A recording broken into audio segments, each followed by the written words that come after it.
With your glasses, sir, go ahead, please. Hold it. Next to you. Yes, glasses. The gentleman with the glasses. All right, thank you, Mr. President. With those very big glasses, actually. Yeah, Ferrari, actually.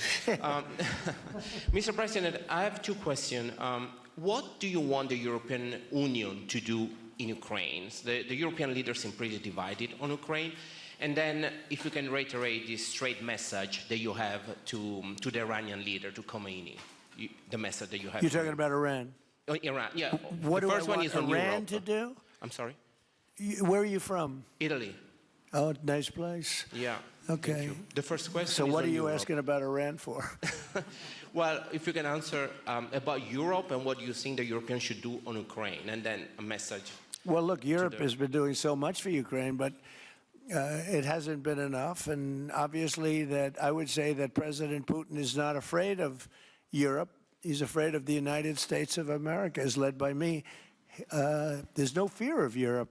You know, Europe's fallen behind. And Europe, and JD said it very strongly, I don't know, he took a lot of heat, but I didn't give him any heat. Europe is a different place. Europe is changing. Europe has got to get its act together. I love Europe. I guess I came from Europe, essentially. My roots are in Europe, but Europe is a different place. They have to get their act together. Now they have a great NATO leader, and they've gone up to 5% from 2% GDP. That's a big step. But they have to be very careful with their immigration policy, and they have to be very, because, you know, I will just say, to be nice, that there are certain places in Europe that are very important that are no longer recognizable. I'm being very nice. I'm being very diplomatic when I say that. They are not recognizable. And they have to be careful on energy because they're putting windmills all over the place and losing a fortune. They're destroying their country. They're just destroying the beautiful landscapes, the beautiful everything. They're doing, and by the way, in case you people don't know, I'm not much of a windmill person. I can proudly say, Doug, that we have not approved one windmill since I've been in office, and we're going to keep it that way. My goal is to not let any windmill be built. They're losers. They lose money. They destroy your landscape. They kill your birds. They're all made in China. And all you have to do is, you know, just about all of the windmills are made in China, the structures. All you have to do is say to China, how many windmill areas do you have in China? So far, they're not able to find any. They use coal and they use oil and gas and some nuclear, not much, but they don't have windmills. They make them and sell them to suckers like Europe and suckers like the United States before. They are the worst form of energy, the most expensive form of energy, and in 8 years they're rotted out anyway. Go take a look at Palm Springs, California, and take a look at what that looks like. It looks like a junkyard of steel. So we don't approve, and I've told my people, we will not approve windmills. Maybe we get forced to do something because some stupid person in the Biden administration agreed to do something years ago. We will not approve any windmills in this country. Two questions. On Venezuela, is it ultimately more important to you to establish stability there or democracy there? Well, you're talking about maybe the same thing. I mean, you're talking about stability or democracy? I don't know. To me, it's almost the same thing. We want stability, but we do want democracy. Ultimately, it'll be democracy. Peter?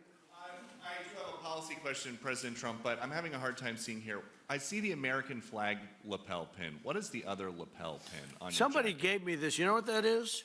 That's called a happy Trump. And considering the fact that I'm never happy, I'm never satisfied, I will never be satisfied until we make America great again, but we're getting pretty close, I'll tell you what. This is called a happy Trump. Somebody gave it to me, I put it on. Thank you. And the policy question. How much money are you thinking of giving people in Greenland to get them on board with a possible U.S. I'm not talking about money for Greenland yet. I might talk about that. But right now, we are going to do something on Greenland, whether they like it or not, because if we don't do it, Russia or China will take over Greenland, and we're not going to have Russia or China as a neighbor. Okay?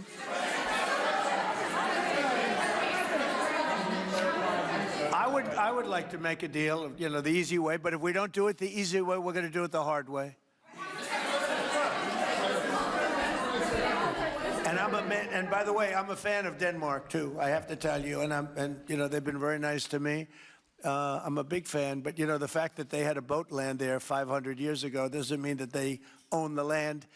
I'm sure we had lots of boats go there also, but we need that because if you take a look outside of Greenland right now, there are Russian destroyers, there are Chinese destroyers and bigger, there are Russian submarines all over the place. We're not going to have Russia or China occupy Greenland, and that's what they're going to do if we don't. So we're going to be doing something with Greenland, either the nice way or the more difficult way. Please, go ahead, ma'am. Mr. President, why is it so important to you to own it when you have a military presence there, which you could expand to affect security? Because when we own it, we defend it. You don't defend leases the same way. You have to own it. And, you know, with a nation, look at what happened with Obama, with that horrible deal they made with Iran. It was a short-term deal. It was like a 9-year deal. Countries can't make 9-year deals or even 100-year deals. Countries have to have ownership. And you defend ownership, you don't defend leases. And we'll have to defend Greenland.